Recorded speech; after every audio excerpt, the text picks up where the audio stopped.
jadi makanya dia mengkritik nih para haji dan para pengusaha di Eropa ini juga orang-orang kapitalis gitu kan. Iya.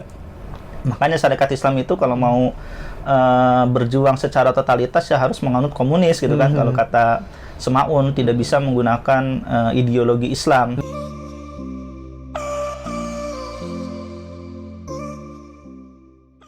Bismillahirrahmanirrahim. Assalamualaikum warahmatullahi wabarakatuh. Jumpa lagi di podcast Ngobras, ngobrol bareng sejarah komunitas jejak Islam untuk bangsa atau JIB.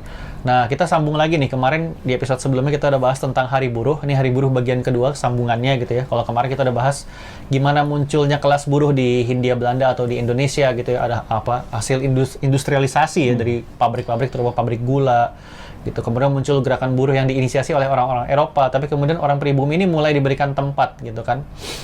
Dan ini seiring dengan masuknya ideologi kiri ya, terutama yang dibawa oleh Sniflet itu ya, gitu, ideologi sosialis. Nah, kemudian gimana dengan umat Islam sendiri? Apakah organisasi Islam atau tokoh-tokoh Islam ini ada hubungannya nggak sih sama kaum buruh sebetulnya dalam mengorganisir kaum buruh ini pada masa lalu?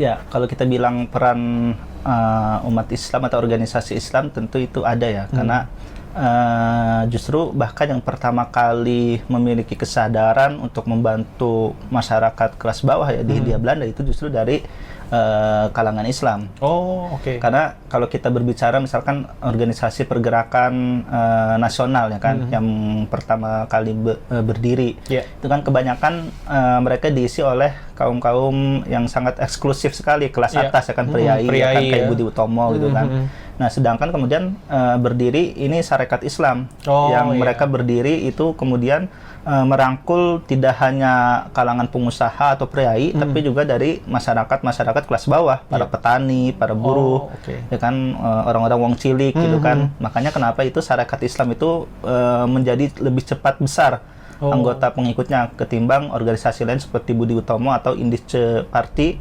Yang mereka juga sangat eksklusif untuk keturunan orang Indo-Eropa, gitu. Jadi lebih egaliter ya ini. Lebih egaliter Islam. Dan juga mereka memang kalau kata Carver itu kan cita-citanya membawa emansipasi lah, kesetaraan masyarakat, baik yang kelas atas maupun kelas bawah. Makanya mereka ini kemudian banyak disambut oleh masyarakat kelas bawah ini yang kebanyakan adalah buruh dan petani.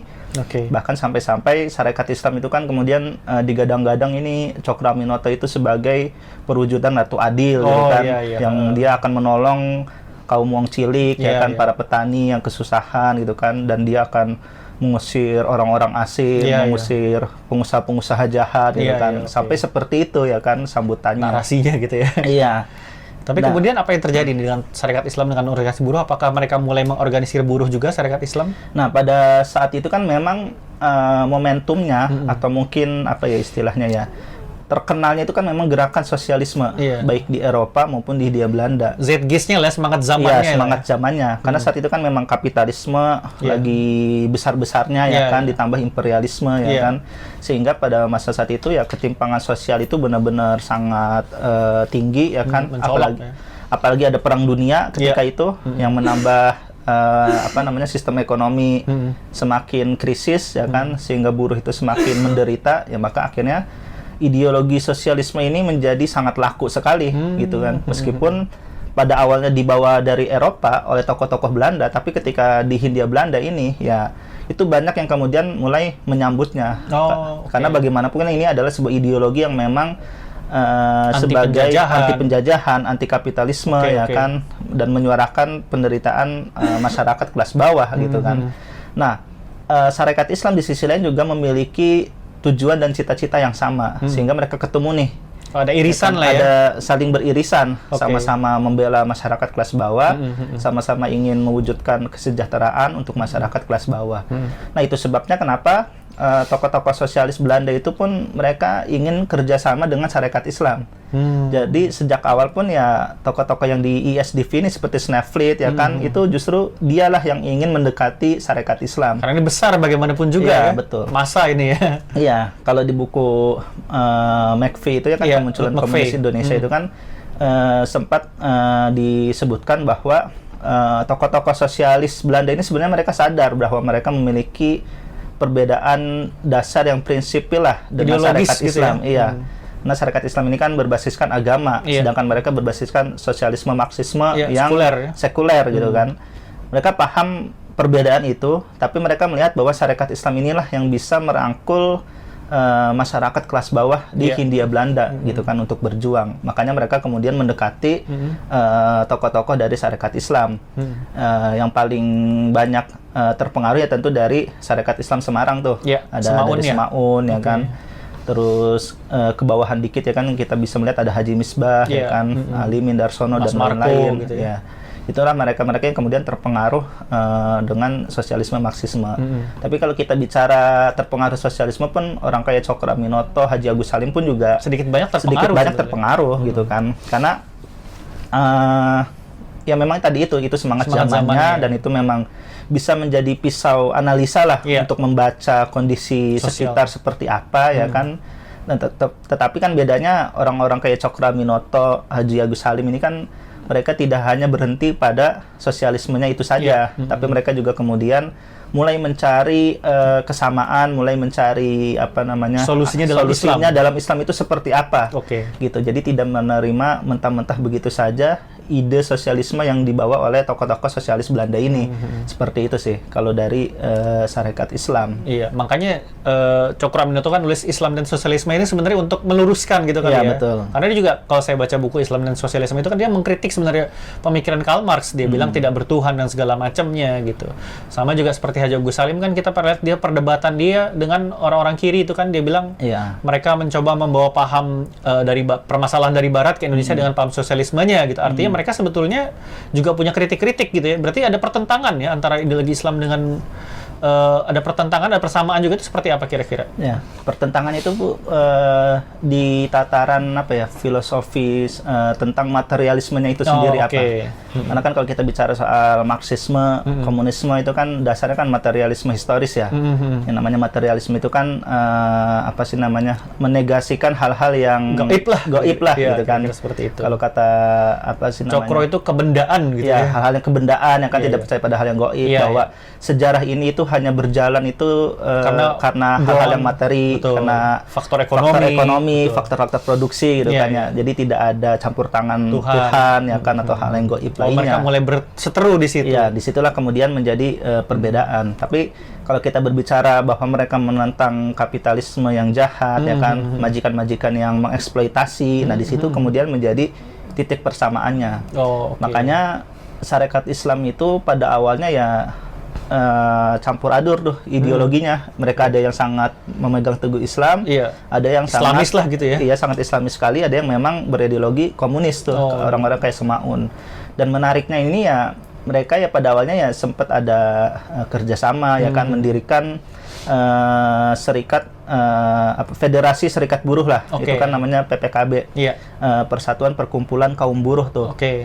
Jadi di Sarekat Islam sendiri itu memang secara resmi ya, itu ada program untuk ya mengurusi persoalan-persoalan serikat buruh, gitu, yang salah satunya diketuai oleh Suryo Pranoto. Oh, ini tokoh terkenal untuk kaum buruh nih. Suryo Pranoto tokoh Islam yang terkenal berarti ya? Sangat terkenal. Dia bahkan dijuluki Raja Mogok oleh orang-orang kolonial. Karena setiap ada pemogokan di Yogyakarta pasti ada campur tangan si Suryo Pranoto ini. Oh, jadi Raja Mogok gitu sebutannya. Nah, menariknya Suryo Pranoto ini sebenarnya dia dari kalangan priai. Betul. Dia saudara kandungnya Ki Hajar Dewantoro. Iya, dia kakak kandungnya Ki Hajar Dewantoro atau Suwardi Suryaningrat. Gitu kan, dia priai dari Paku Alaman gitu kan, tapi dia kemudian lebih memilih hidup untuk berjuang dengan kaum buruh. Menarik gitu. ya. Dan dia ya sempat aktif di SI Yogyakarta ya kan, berkawan baik dengan Haji Fahrudin, Haji Ahmad Dahlan ya kan, orang-orang di Muhammadiyah gitu kan. Dan sempat memimpin Sarekat Islam Yogyakarta juga. Dan dia juga yang mendirikan personil Pabrik Bon, itu serikat buruh pabrik gula di Yogyakarta yang cukup besar juga pada masa saat itu. Nah, Suryo Pranoto inilah yang tokoh Sarekat Islam yang banyak berkecimpung di gerakan-gerakan buruh itu. Oh, oke. Nantinya dia kemudian salah satu yang mendirikan Federasi Serikat Buruh tadi, yang PPKB itu ya, Persatuan Perkumpulan Kaum Buruh. Yang itu isinya selain ada Suryo Pranoto, Haji Agus Salim, ada juga Semaun, ada juga tokoh komunis kayak Darsono, Bas, gitu. ya kan, Darsono gitu. Oh, berarti rame nih ya. Rame di situ gitu kan. Dan itu dua kekuatan utama dari Federasi Serikat Buruh itu ya, pertama ada PFB yang dipimpin Suryo Pranoto, dan VSTP Serikat Buruh Kereta yang dipimpin oleh Semaun gitu. Oke. Berarti selain mereka juga punya perbedaan, mereka punya persamaan, dan ketika mereka ada persamaan, mereka bekerja sama gitu Iya, ya. betul. Dan membela kaum buruh gitu ya. Iya. Oh, oke. Nah, tapi memang menarik. karena perbedaan-perbedaan yang prinsipil itu terkadang membuat mereka juga melakukan atau membuat strategi yang berbeda, sehingga di sini kalau saya baca itu lebih banyak perselisihannya gitu kan. Ya, nggak bisa Karena, dipungkiri. Iya, kan misalkan begini, orang-orang komunis itu kan karena waktu itu kan sudah terjadi revolusi Rusia ya, 1917. Betul. Jadi mereka itu sangat gegap gempita gitulah menyambut revolusi Rusia. Euforianya Wah, ya. orang komunis menang nih di Rusia nih, akan berhasil revolusi, berhasil Diimporlah ke sini ya, gitu. menurunkan pemerintah di sana ya kan. Dan mereka ingin membawa semangat itu di Hindia Belanda. Oke. Nah, orang-orang Sarekat Islam kayak Suryo Pranoto, Cokroaminoto itu kan tahu juga lah konsekuensinya seperti apa di sana ya gitu kan, banyak pengorbanan ya kan, dan betul. seterusnya. Dan mereka menganggap bahwa itu terlalu berbahaya kalau melakukan revolusi sosial secara tiba-tiba gitu kan. Jadi memang kalau kata Robert Van Niel itu kan dia membagi gerakan di Sarekat Islam itu ada dua kubu. Kubu yang revolusioner yang kayak Semaun itu kan, dan kubu yang radikal lah. Jadi kalau menurut Robert Van Niel itu kalau radikal itu lebih soft lah. Iya, iya. Mereka juga menentang pemerintah, tapi mereka nggak mau secara tiba-tiba gitu kan. Iya, iya. Mereka lebih ingin jangka panjang gitu kan ya. Gradual gitu Iya, ya. seperti itu. Tapi kenyataannya memang di gerakan buruh kaum kiri pun sebenarnya terpecah dua kan, antara sosialis demokrat yang mereka nggak pengen ada revolusi, Iya, betul. dengan yang pengen revolusioner seperti di Soviet sana gitu Iya, kan, betul. yang akhirnya menjadi komunis dan menjadi Partai Komunis Indonesia Iya. gitu ya. Oh, menarik. Tapi sebenarnya tujuan end goal-nya dari para tokoh Islam ini apa sih kalau soal hubungan antara buruh dan majikan itu seperti apa sih? Ada info nggak kira-kira? Nah, itu juga sebenarnya hubungan antara buruh dan majikan, antara yang Islam dan komunis itu sebenarnya juga memiliki perbedaan. Kalau orang-orang komunis pada masa itu ya kayak Semaun, Sneflit, atau Tan Malaka itu yang melihat hubungan antara buruh dan majikan itu ya memiliki kepentingan yang berbeda, sehingga Saling menihilkan saling gitu ya? menihilkan, ya kan, saling, ya pokoknya buruh itu harus melawan majikan hingga Haknya terpenuhi. iya, sehingga apa sih namanya, alat-alat produksi ini mereka kuasai sepenuhnya lah, dan mereka ingin menghapuskan kelas borjuis atau majikan ini sepenuhnya gitu kan. Nah, tapi orang-orang yang kalangan ideologi Islam kayak Cokroaminoto, Suryo Pranoto, Haji Agus Salim dan lain-lain itu tidak melihat seperti itu. Makanya mereka itu membagi kapitalisme itu menjadi dua. Oh iya. Jadi ada kapitalisme yang baik, ada kapitalisme yang jahat. Oh, sampai gitu ya. Seperti itu. Oke. Itu Karena, gimana tuh? Nah, kalau kapitalisme jahat itu ya majikan-majikan yang Menindas mereka gitu ya? menindas, tidak peduli terhadap nasib buruhnya, ya kan, hanya mementingkan keuntungan pribadi, ya kan. Nah, kalau kapitalisme yang jahat ya justru mereka yang Menindas. majikan-majikan yang bisa bekerja sama lah. Oh, yang baik. Yang baik, yang Oke. bisa mensejahterakan buruh, ya kan, yang tidak terlalu mengeksploitasi Iya, gitu iya. kan, hal seperti itu. Nah, itulah yang kemudian dikritik sama Semaun, karena kata Semaun tidak ada itu kapitalisme yang baik. Semua majikan atau semua kapitalisme itu jahat gitu kan. Makanya dia juga mengkritik di Sarekat Islam itu kan banyak para pengusaha. Iya, betul. Karena kan Sarekat Islam Sahabatik itu ya? iya, kan memang didirikannya oleh para pengusaha kan awalnya. Iya, benar, Pengusaha benar. batik kan kayak Iya. Haji Saman Hudi, Iya, ya kan, Kiai Ahmad Dahlan juga Ini jelas pengusaha. ada kepentingan ini jadi. Iya, jadi makanya dia mengkritik nih para haji dan para pengusaha di Eropa ini juga Kapitalis orang-orang gitu ya. kapitalis gitu Iya, kan. iya. Makanya Sarekat Islam itu kalau mau berjuang secara totalitas ya harus menganut komunis gitu kan. Kalau kata Semaun tidak bisa menggunakan ideologi Islam, karena itu tadi Islam itu masih menerima unsur-unsur kapitalis ya kan, atau masih mengakui kepemilikan modal lah istilahnya gitu. Karena memang di Islam itu kan ya kita memiliki modal itu kan masih boleh, Iya, gitu kan. betul. Ya selama kita tidak melupakan hak-hak Orang orang lain, Dan hak-hak tidak orang di bawah menzolimi kita, gitu ya. tidak boleh menzolimi. Nah, itulah yang kemudian menjadi perbedaan nih antara tokoh Islam dan tokoh komunis ketika melihat perjuangan gerakan buruh gitu. Oh, oke. Menarik ya. Jadi ada perbedaan antara cara pandang, walaupun sama-sama membela buruh, tokoh Islam dengan tokoh kiri ini beda ya. Sangat beda. Kalau yang kiri mungkin antara ditindas atau menindas, pilihannya cuma itu gitu Iya, kan. betul. Akhirnya harus yang penindas ini harus disingkirkan. Nah, kalau di tokoh-tokoh Islam nih sebenarnya masih bisa dicari jalan tengahnya, ibaratnya Iya. seperti itu, asal hak-hak terpenuhi gitu ya. Gitu. Nah, itu dia mungkin singkatnya tentang gerakan buruh menyambut Hari Buruh di tanggal 1 Mei. Iya. Tapi ada info-info mungkin bisa di-share ke teman-teman, ada nggak sih rujukan-rujukan? Kalau saya misalnya, kalau baca situasi kaum buruh pada masa lalu, kondisi pertama, baca buku John Ingelson, terbitin Komunitas Bambu ya. Iya. Kalau dari Sabta ada rekomendasi apa gitu bacaan? Yang paling menjadi rujukan tentu bukunya Takashi Shiraishi sih. Oh, Zaman Bergerak ya. kan. Oke, bagus Radikalisme tuh. Rakyat di Jawa itu benar-benar menjelaskan bagaimana pergolakan kaum petani dan buruh lah selama tahun awal pergerakan nasional. Kalau Surya Pranoto? Surya Pranoto ada juga sih biografinya, salah satunya judulnya itu Anak Bangsawan Bertukar Jalan. Oh itu iya, karya Budiawan Pak ya? Budiawan, Oke. terbitan LKIS. Terus ada juga karya Pak Bambang Sulistyo itu tentang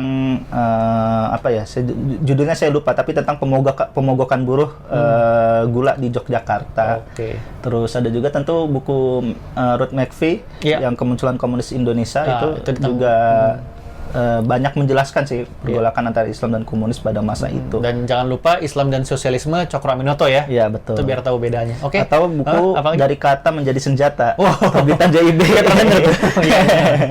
Itu teman-teman saya dan teman-teman yang lain juga membantu menulis tentang gimana sejarah konfrontasi umat Islam dengan Partai Komunis Indonesia, tapi di awal-awal itu membahas tentang buruh juga. Oke, lihat teman-teman, mungkin itu aja rekomendasi dan penjelasan kita tentang gerakan buruh di Hindia Belanda. Mudah-mudahan bermanfaat. Terima kasih, Sab. Sama-sama. Oke, sampai ketemu lagi di episode berikutnya. Assalamualaikum warahmatullahi wabarakatuh. Waalaikumsalam.